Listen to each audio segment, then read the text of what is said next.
Media के सभी साथियों का स्वागत है। आज हरियाणा के लिए अरविंद केजरीवाल जी की धर्मपत्नी, आम आदमी पार्टी की राष्ट्रीय संयोजक, दिल्ली के मुख्यमंत्री अरविंद केजरीवाल जी के काम करने के तरीके के अनुसार हरियाणा में भी आम आदमी पार्टी ने 2024 के विधानसभा चुनाव के मद्देनजर हरियाणा की जनता के लिए 5 गारंटियों का ऐलान किया है। जिस तरह से दिल्ली के अंदर अरविंद केजरीवाल जी ने जनता को गारंटियां दी और फिर वो अपने कार्यकाल में पूरी की, जिस तरह पंजाब के अंदर अरविंद केजरीवाल जी ने वहां की जनता को गारंटियां दी और अब 5 साल अपनी गारंटियों को पूरा करने के लिए पंजाब की सरकार मजबूती से पंजाब की जनता के लिए काम कर रही है, उसी तरह से हरियाणा के अंदर आम आदमी पार्टी की सरकार बनने पे अरविंद केजरीवाल जी किन 5 गारंटियों को पूरी तरह से जनता के बीच में 5 साल के कार्यकाल में रखेंगे, किस तरह से जनता के काम करेंगे, उन 5 गारंटियों को मैं आपके सामने रख रहा हूं, हरियाणा की जनता के सामने रख रहा हूं। सबसे पहली और सबसे जरूरी गारंटी जो आम आदमी पार्टी की पेट गारंटी है, जिसको उन्होंने दिल्ली और पंजाब में पूरा करके दिखाया है, वो है हरियाणा की जनता को भी दिल्ली और पंजाब की तरह 24 घंटे बिजली मिलेगी और मुफ्त बिजली मिलेगी। दूसरी गारंटी जो रखी गई है वो है सबको अच्छा इलाज और मुफ्त इलाज दिया जाएगा। आम आदमी पार्टी की सरकार बनने पर देश में हर जगह, प्रदेश के अंदर हर जगह, गांव-गांव में मोहल्ला क्लिनिक बनाए जाएंगे। जो सरकारी अस्पताल हैं उनको अच्छा बनाया जाएगा, उनमें सभी सुविधाएं बनाई जाएंगी और हर व्यक्ति को मुफ्त इलाज दिया जाएगा। पूरे प्रदेश के अंदर सरकारी स्कूलों में अच्छी और मुफ्त शिक्षा दी जाएगी, यानी कि पूरे प्रदेश के सरकारी स्कूलों को दिल्ली की तर्ज पे, पंजाब की तर्ज पे शानदार बनाया जाएगा। उनमें देश के भविष्य यानी बच्चों के लिए सारी सुविधाएं रखी जाएंगी। और जिस तरह से दिल्ली और पंजाब में आज उन स्कूलों से बच्चे निकलकर डॉक्टर, इंजीनियर बन रहे हैं, आईएएस, आईपीएस बन रहे हैं, इस तरह हरियाणा के बच्चे भी मुफ्त में सरकारी स्कूलों में अच्छी शानदार शिक्षा लेके अपना उज्जवल भविष्य बना सकेंगे। चौथी गारंटी सुनीता केजरीवाल जी ने हरियाणा प्रदेश की माताओं और बहनों के लिए रखी है। प्रदेश के अंदर आम आदमी पार्टी की सरकार बनने पर हर महिला को 1000 रुपए के रूप में सरकार सहायता देगी हर महीने, जिससे कि हरियाणा की महिलाएं सशक्त होंगी, हमारी माताएं बहनें आदमी के साथ कंधे से कंधा मिलाकर चलने में कामयाब होंगी। और 5वीं और आखिरी गारंटी इस वक्त जो दी है वो हरियाणा के हर युवा को रोजगार देने की गारंटी दी गई है। आज प्रदेश के अंदर पिछले 5 साल से सारे के सारे प्रदेश के युवा रोजगार के लिए भटक रहे हैं। इस अव्यवस्था को देखते हुए दिल्ली में जिस तरह से आम आदमी पार्टी ने अब तक लगभग 2.5 लाख सरकारी नौकरियां और 10 लाख से अधिक प्राइवेट रोजगार वहां के नौजवानों को दिए, पंजाब के अंदर जिस तरह आम आदमी पार्टी की सरकार बनते ही पहले ही साल के अंदर 50,000 सरकारी नौकरियां दी और अब तक के कार्यकाल में लगभग 2.5 लाख प्राइवेट नौकरियां, प्राइवेट रोजगार वहां के नौजवानों को दिया गया। हरियाणा में सरकार बनते ही जिस तरह से दिल्ली पंजाब में दी गई है, इसी तरह से हर हरियाणा के युवा को रोजगार मिलेगा। ये 5वीं गारंटी सुनीता केजरीवाल जी ने हरियाणा के नौजवानों के लिए, युवाओं के लिए दी है। आम आदमी पार्टी जो कहती है वो करती है। आम आदमी पार्टी ने अपनी सारी गारंटियां गारंटी के तौर पे पूरी करने का काम किया दिल्ली और पंजाब में। हरियाणा के लोग इस वक्त झूठ की राजनीति से परेशान है। कांग्रेस, भारतीय जनता पार्टी, इनेलो, जेजेपी, इन सब पार्टियों ने समय समय पर चुनाव से पहले हरियाणा की जनता से खूब वादे किए, लेकिन सरकार बनने के बाद, मौका मिलने के बाद उन वादों को पूरा नहीं किया। हरियाणा की जनता इस वक्त अरविंद केजरीवाल जहां एक तरफ दिल्ली के अंदर गारंटियों को पूरा कर रहे हैं, एक तरफ दूसरे हाथ में पंजाब के अंदर गारंटियों को पूरा कर रहे हैं।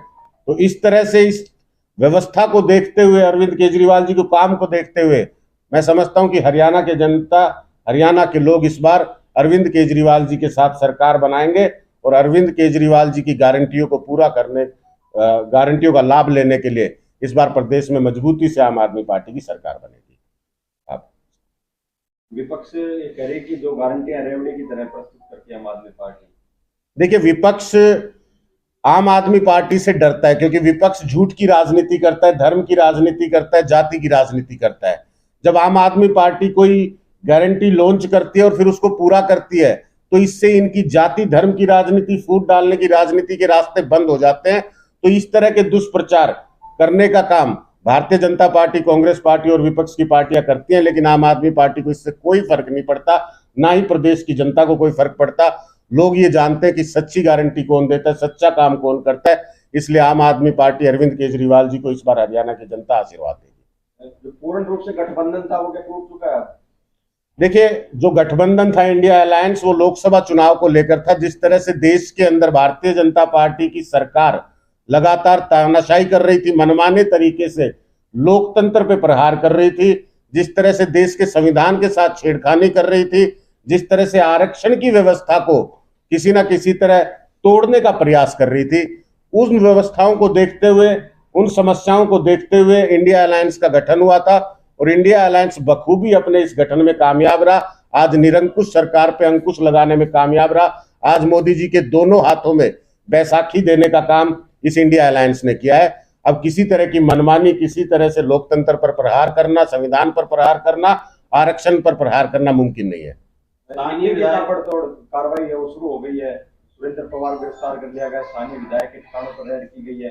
चुनाव से ठीक पहले किस तरह से देखते हैं आप? देखिए, भारतीय जनता पार्टी के चरित्र भेजा जाएगा तो तैयार है, तो किस तरह के समीकरण यहाँ से देखे जाएंगे राज्यसभा जाते हैं? देखिए, राज्यसभा जाते हैं तो मुझे नहीं लगता कि राज्यसभा जाने का कोई रास्ता रामविलास शर्मा जी के पास है, क्योंकि पिछले 5 साल में जब भी भारतीय जनता पार्टी को किसी को राज्यसभा भेजना होता है तो रामविलास शर्मा जी के नाम की चर्चाएं शुरू हो जाती हैं। जब भी प्रदेश अध्यक्ष बदलना होता है तो रामविलास शर्मा जी के नाम की चर्चाएं शुरू हो जाती हैं। जब भी शर्मा जी के नाम की चर्चाएं शुरू हो जाती है। अंत में हमें क्या देखने को मिलता है कि रामविलास शर्मा जी वही हैं जहां थे। तो मुझे लगता है कि भारतीय जनता पार्टी जिस तरह मंच से उनको रिटायर होने की बात करती है, उनके डायबिटिक होने की बात करती है, तो अब बहुत ज्यादा सा ध्यान रामविलास शर्मा जी की तरफ नहीं दे रही, उनको नजरअंदाज कर रही है। रामविलास शर्मा जी राज्यसभा जा पाएंगे या नहीं जा पाएंगे, ये सुर्खियों में ही रहना है। मुझे नहीं लगता जिस तरह पहले नहीं गए तो अब भी मुश्किल है। महिलाओं को रुपए देने की बात की गई, तो इसके माध्यम से क्या महिलाओं का वोट साधने की प्रयास करिए हमारे? देखिए, देश के अंदर अनेक पार्टियां आई गई, आज तक सबने एक बात कही है कि महिलाओं को सशक्त बनाना बहुत जरूरी है। सबने ये कहा है कि आज के युग में महिलाओं को आदमी के साथ कंधे से कंधा मिलाकर चलने का हक है। आम आदमी पार्टी महिलाओं को सशक्त करने के रास्ते पर चल रही है। 1000 रुपए के रूप में हर महिला को 1 महीने में देने से हमें लगता है कि माताओं बहनों को घर से निकलने में सोचना नहीं पड़ेगा। ये 1000 रुपए उनको आदमी के साथ कंधे से कंधा मिलाकर चलने में मदद देगा।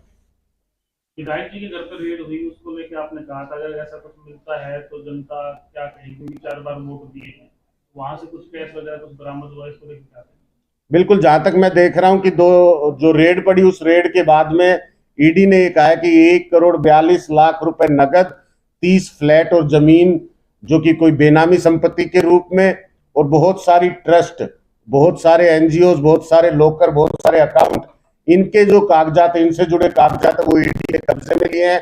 लेकिन इस पूरे समूह में किससे कितना बरामद किया गया, किससे कितना कब्जे में लिया गया है, इसके बारे में कोई स्पष्ट बात ईडी की तरफ से भी नहीं आई है। तो हम ये समझते हैं कि हमारे यहाँ के 4 बार के चुने हुए विधायक, उन पर ये जो आरोप है, हम ये दुआ करते हैं कि भाई ये इन आरोपों में वो पाक साफ निकले, क्योंकि 4 बार यहाँ की जनता ने उनको बार बार वोट दिया है। कहीं गलती से भी अगर ये सामने आता है जनता के कि हमारे नेताजी इस तरह के बड़े फ्रॉड के अंदर 1392 करोड़ का लोन लेकर और ना चुकाने जैसी गतिविधि में मिलते हैं, तो फिर सारी की सारी जनता का मनोबल भी टूटता है और वो अपने आप को ठगा भी महसूस करते हैं। अंत में एक बार फिर यही बात है कि हम चाहते हैं कि इस पूरी कार्यवाही में हमारे नेता रावदान सिंह जी पाक साफ निकले, ये दुआ करते हैं। यहाँ से आप लोग चुनाव लड़ेंगे तो महेंद्रगढ़ के ग्राउंड के जो मुद्दे हैं वो क्या रहेंगे? महेंद्रगढ़ में चुनाव लड़ने के लिए सबसे बड़ी जो बात है, यहाँ के पिछड़ेपन से लड़ना। महेंद्रगढ़ में आज मूलभूत सुविधाओं का अभाव है। यहाँ पे किसी भी तरह के विकास परियोजनाएं नहीं आई जिससे कि यहाँ का विकास बढ़ सके, यहाँ के युवाओं को रोजगार मिल सके। तो आम आदमी पार्टी मूलभूत सुविधाओं पे काम करने के लिए जानी जाती है। जैसे ही प्रदेश के अंदर सरकार बनेगी, महेंद्रगढ़ इसमें शामिल होगा। महेंद्रगढ़ के लिए, यहाँ पे सड़कों के लिए, यहाँ पे रोजगार के लिए, यहाँ पे अस्पताल के लिए, स्कूल के लिए, इन सभी व्यवस्थाओं को, जो मूलभूत व्यवस्था, इन पे काम होगा। नगर पालिका अगला घेराव वगैरह क्या कब होगा, कोई शेड्यूल है? जल्दी इसके बारे में चर्चा करके और आपके सामने रखेंगे। हाँ जी, कांग्रेस ने हरियाणा मांगे हिसाब एक अभियान चलाया, भाजपा ने ईडी मांगे हिसाब का अभियान चला दिया। इस मौके का फायदा उठाते हुए किरण चौधरी भाजपा की वॉशिंग मशीन में बैठ गई जाकर, इसके बारे में बताओ आप। देखिए, जब हरियाणा के अंदर अमित शाह जी आए, महेंद्रगढ़ में अमित शाह जी आए केंद्रीय विश्वविद्यालय से, उन्होंने कांग्रेस पार्टी के हरियाणा मांगे हिसाब को ललकार दी। हरियाणा मांगे हिसाब कांग्रेस पार्टी चला रही है, लेकिन मजबूरी ये है और परेशानी ये है कि हरियाणा में तो वो हिसाब मांगने के काबिल नहीं है। और इसी मंच से अमित शाह जी ने उन्हें ललकारते हुए कहा कि हम देंगे हिसाब। तो इस बार हिसाब देने की बारी है भारतीय जनता पार्टी की, और इस बार हिसाब हरियाणा की जनता अमित शाह जी से, भारतीय जनता पार्टी से बराबर करके भी रहेगी। हम लोग हिसाब मांगेंगे किस तरह से हमारे किसानों के साथ बर्ताव किया गया भारतीय जनता पार्टी ने, किस तरह से हमारे युवाओं को बेरोजगार रखा, किस तरह से यहाँ की महिला खिलाड़ियों का अपमान किया गया, किस तरह से आपने यहाँ की व्यवस्थाओं पे ध्यान नहीं दिया, यहाँ के लोगों को फैमिली आईडी, प्रॉपर्टी आईडी के चक्कर में उलझा के रखा, किस तरह से प्रदेश का हर वर्ग, हर कर्मचारी धरने पर आपकी सरकार से मांग करता रहा और आपकी सरकार ने नजरअंदाज किया। और सबसे बड़ी बात कि किस तरह से हरियाणा के एक बेटे की ईमानदार राजनीति को देखते हुए, उससे डर के आपने साजिश रच के हरियाणा के बेटे को जेल में डाला है। इस बार हरियाणा की जनता अपने बेटे का बदला, अपने हर वर्ग का बदला, अपने हर व्यक्ति का बदला आपसे लेने के लिए तैयार है। हरियाणा की जनता भारतीय जनता पार्टी से हिसाब बराबर करने के लिए तैयार है। भाजपा के नेताओं पे ईडी की रेड नहीं होती, दूसरे नेताओं पे क्यों? क्योंकि आजकल ये एजेंसियां जो है भारतीय जनता पार्टी की कठपुतली बनकर रह गई हैं। जब भी आपने देखा होगा कि भारतीय जनता पार्टी जहां कमजोर पड़ती है, वहां पे ईडी और सीबीआई जैसी एजेंसियां उनका सहारा बनकर उभरती है। जो व्यक्ति जो है, जो नेता जो भाजपा में चला जाता तो क्या होता? बिल्कुल, आज तक तो यही देखा गया कि जो भारतीय जनता पार्टी का दामन थाम ले, उसके बाद उस पर किसी तरह की कोई कानूनी कार्यवाही नहीं देखने को मिलती, उसके आरोप स्थगित हो जाते हैं या फिर उसको क्लीन चिट मिल जाती है। कहीं भाजपा का ये विचार तो नहीं कि केजरीवाल को भाजपा में शामिल कर लें? भारतीय जनता पार्टी ने पूरा प्रयास किया कि आम आदमी पार्टी को तोड़कर भारतीय जनता पार्टी में शामिल कर लिया जाए, अपनी सारी ताकतें लगाई, लेकिन आज तक कांग्रेस के अनेकों नेता, विधायक, मंत्री आपको नजर आए होंगे जो भारतीय जनता पार्टी का दामन थाम चुके हो, लेकिन आम आदमी पार्टी के नेता जेल जाना कबूल करते हैं।